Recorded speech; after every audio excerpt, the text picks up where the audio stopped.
What's going on, beautiful people? Welcome back to another episode of the Value TV show, where we give you tools to build and have healthy relationships. That's right. Here you are going to get tools to build and have healthy relationships. This is another episode of Jamel, I Have Questions, where my guests come on and they ask me several questions related to relationships. Today, I have the amazing Joevan Palmer. What's up, brother? How you feeling? I'm doing amazing, man. How you doing? I'm amazing as well. How you been, man? I've been good. I'm on this new journey right now, and it feels good. It's like I feel like God has me on this journey that I understand, but I don't understand. So God told me maybe about a month ago, it's time to be alone. And I immediately knew what God was talking about. And I couldn't resist this time because the word obedience has been floating in the air all around me. My best friend's been mentioning obedience. My homegirl's mentioning obedience. And I knew I had to be obedient in that moment. So, man, that's where I'm at right now. I'm just in this space where God is just doing some refining with me. You look good, man. Thank you. I know you've been out here working out in these streets. Yeah, you know it's gonna be a hot boy summer.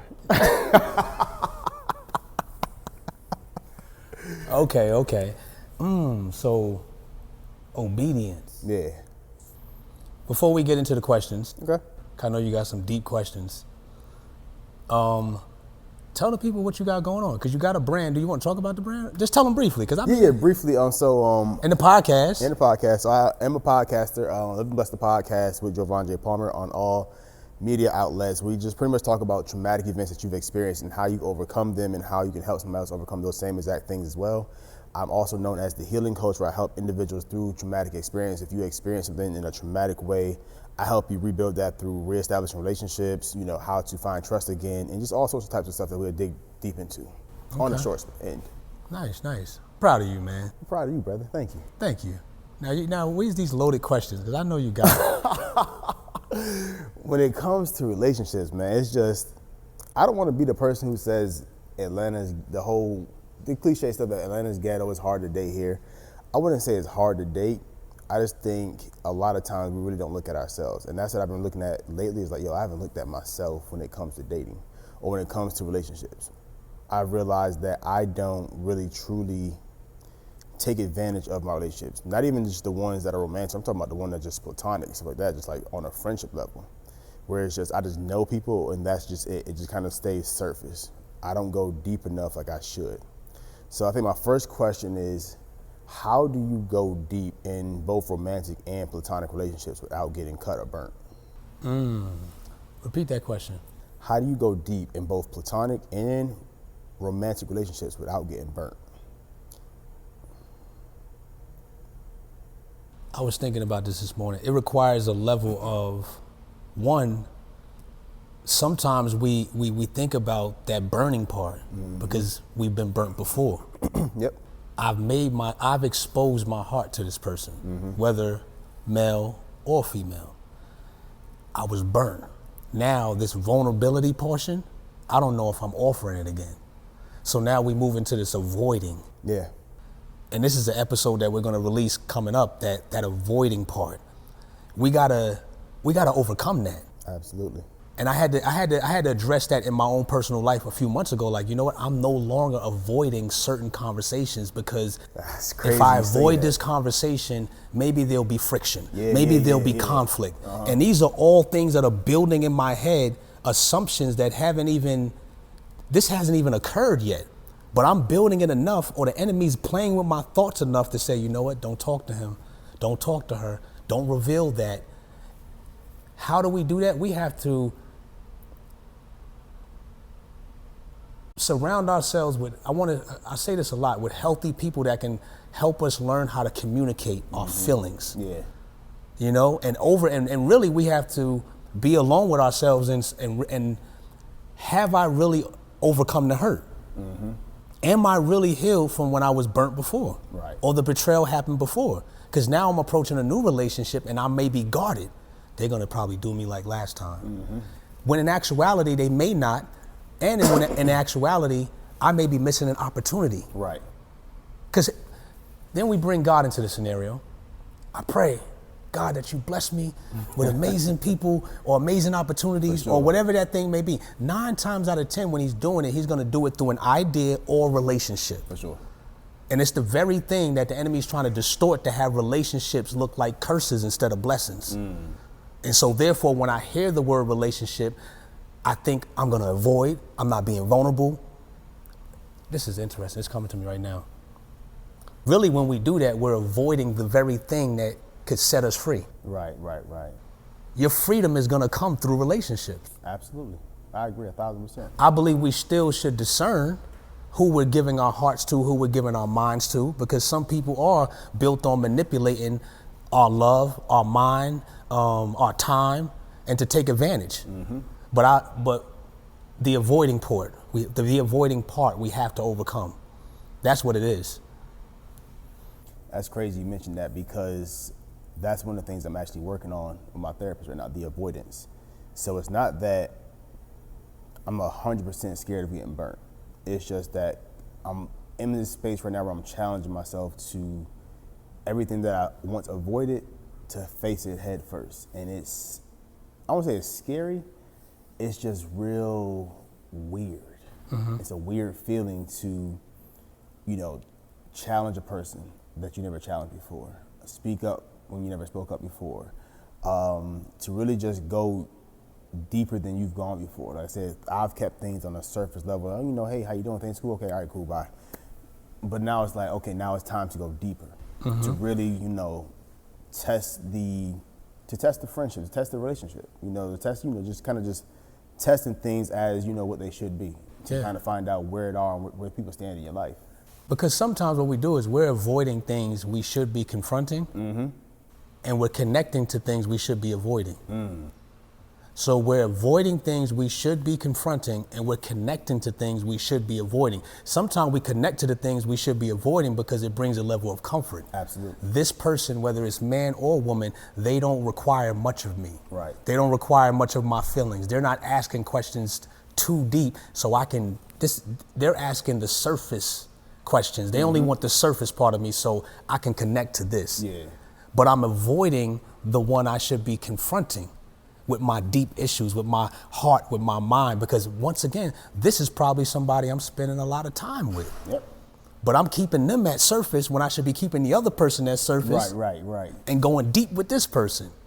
Especially if I'm spending a lot of intimate time with you, when it comes especially to a woman that may be in your life. Because sometimes us as men, I don't know how to open up because I'm avoiding. Right. Or I'm very surface. And so now we could sit there at lunch or dinner and we just ask surface questions, because I don't want to let you in too much. Yeah, for sure. I've been on this new wave where I say vulnerability is sexy. And I say that I've kind of been spitting that on my podcast, telling people who come on my podcast, it's like, oh, I don't want to come because, you ask me deep questions and, you open up too much stuff. And I'm saying, well, listen, vulnerability is so sexy because you get to know so much of yourself. And I feel like I'm getting to know a different Joevan right now. Like the guy I knew all my life for 34 years, I feel like this 34 and beyond, I got to get to know a different person. And for some reason, it's all circling back to relationships. Looking at my relationships, looking at the people I surround myself with, the people I don't surround myself with, the people I've been avoiding to surround myself with. And it's just, I know I need to go deeper in all of my relationships. But part of me doesn't want to, and a part of me wants to. So I'm like in this gray space right now where it's like, how do you do it, and how do you just go full throttle in it? People know me, they know I use biblical references when I'm talking, but I hear this particular verse in scripture in my mind because we're talking about avoiding, and I'm hearing the word hidden and hide. And it's, I believe, in 1st or 2nd Corinthians, where it's talking about the enemy has blinded the minds of those who don't believe. And then it goes on to say that God hid these treasures in earthen vessels. So we're like fragile clay jars holding this great treasure. And what is that treasure? He said the treasure is the light, the same light that God spoke in the beginning when he said, let there be light. I'm going somewhere with this because he said he blinded the minds of those who don't believe. It's not about a matter of, because you can be a non-believing believer. Oh, for sure. So if my mind is blinded, then I can't see the treasure or the hidden gems within me. So therefore, it pushes me into avoiding the very thing that he loves. So his thing is, I want to blind the mind. So if I can blind his mind and I could keep Joevan avoiding this hidden treasure that's within him, talking about it, unpacking it. Therefore, you'll never reap the benefits of the treasure that exists inside of you. So when we're avoiding, and it's not easy, these are things we have to be taught. If I'm avoiding the very conversations that can release the treasures that's inside of me, that I've been hiding, that I've been keeping in the dark, that light, therefore, I never get to shine fully in my fullness. Right. So you're only seeing pieces of me. And if I'm only exposing pieces of me, therefore the relationships that I interact with, they could want other versions of you that you keep hiding. Because it's like, all right, if I show that part, then this may happen. And I showed that part last time, and this is what happened. No, it just happened with the wrong relationship. Not all relationships are like that. For sure. Yeah. Absolutely. And so when it comes to like relationships and stuff, for me, when I date one at a time. So it's like one here, all right, cool, this didn't work out, all right, on to the next. Figure out what didn't work out, on to the next. All right, cool, if it didn't, it don't, keep going. So I've never like been that guy who just dated, where it's just, oh, I'm dating this chick here, I'm dating this chick here, I'm dating this chick here, and whichever one, tickles my fancy, we're gonna go with that one. So part of me is like, yo, you need to date, Joevan. And then a part of me is like, nah, because I don't really know how to like juggle the multiple women. I don't want to try to seem like I'm this player type of dude. No, it's not. It's just I'm trying to like just see what's out there for me. So when it comes to that, what do you say as a man? What do you say, especially a man of faith? What do you say to a guy who's trying to explore dating in a different way than he's done before? And let me just say this. I agree with you saying like you're not trying to be a player. Yeah. One, me personally, when I didn't have enough bandwidth because I already had a lot of things going on. Right. So I couldn't have, I don't know, let's just say 5 women that I'm seeing at the same time, because I would be forgetting where did me and number 3, we went to that restaurant and we were talking about, because I might say that to the first one. So I would say, once again, don't avoid it. For sure. Because now you got to go back out and be vulnerable. But when Joevan spent time with himself and Joevan knows what he wants, and I'm not saying that you got a list and if this doesn't line up, then you got to go, man. Yeah. But you know your core values. You know what I stand for. You know your level of love that you have for yourself. So now when you're back out there dating, you may meet one woman. Everybody's amount is different. I wouldn't say, because you might meet that one person and you're intentional. You have your core values. You guys are engaging. It's fun. It's amazing. I'm not saying after that amazing time, you're like, oh my God, this is the one. Yeah, for sure. But you may put that in your mental Rolodex or put that in your phone, however you store it, and be like, you know what? This was an amazing woman. We just had a date. It's not serious. And then you may go out with another person. So I'm not saying you go out there and see all of these women. But when you're moving with that when you're moving with that intentionality and that in purpose, you know what you want. Because here's the thing, even after, let's say you meet an amazing woman, right?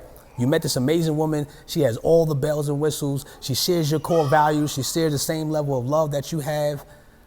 You meet another woman, share the same core values. You see what I'm saying? Then you fly over to New York for the weekend, and you're in New York for the weekend, or you're in California for the weekend, or you're overseas for the weekend. You meet an amazing woman there.